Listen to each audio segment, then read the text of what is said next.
শুরুতেই কালবৈশাখী উত্তরবঙ্গ ও দক্ষিণবঙ্গে শুরু হবে ঝড় বৃষ্টি।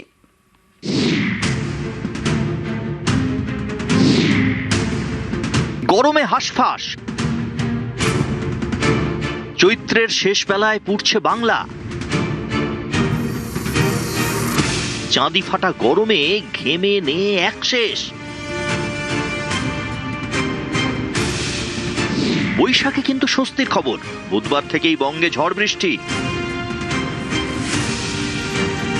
পয়লা বৈশাখ থেকে দক্ষিণবঙ্গে ঝেঁপে বৃষ্টি, সঙ্গে ঝোড়ো হাওয়া।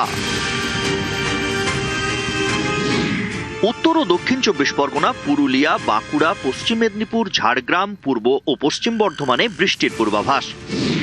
40 থেকে 50 কিলোমিটার বেগে বইতে পারে ঝোড়ো হাওয়া।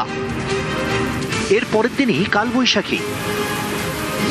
বৃহস্পতিবার বৈশাখের দ্বিতীয় দিনে কালবৈশাখী হতে পারে দক্ষিণবঙ্গের একাধিক জেলায়। আগামী শুক্রবার পর্যন্ত চলবে ঝড় বৃষ্টি। এসবের পরেও গরম সেভাবে কমবে না, কোথাও কোথাও বাড়তেও পারে। পশ্চিমের জেলাগুলিতে ছুঁতে পারে 40 ডিগ্রি সেলসিয়াস। 15 তারিখে পশ্চিমের দিকের কয়েকটা জেলা যেমন পুরুলিয়া, বাঁকুড়া, ঝাড়গ্রাম, পশ্চিম মেদিনীপুর এবং পশ্চিম বর্ধমান, এই জেলাগুলোই দু এক জায়গায় বৃষ্টিপাতের সম্ভাবনা রয়েছে। 16 থেকে 17 তারিখের মধ্যে বৃষ্টিপাতের সম্ভাবনা কিছুটা বাড়ছে পশ্চিমের জেলাগুলো। বজ্রবিদ্যুৎ সহ দু এক জায়গায় দমকা হাওয়া 40 থেকে 50 কিলোমিটার প্রতি ঘন্টায় থাকার সম্ভাবনা রয়েছে। কলকাতা পার্শ্ববর্তী অঞ্চলের জন্য 16 থেকে 17 তারিখের মধ্যে কিছুটা সম্ভাবনা রয়েছে বৃষ্টিপাতের। দক্ষিণবঙ্গের পাশাপাশি উত্তরবঙ্গেও চলবে বৃষ্টি, সঙ্গে দমকা হাওয়া।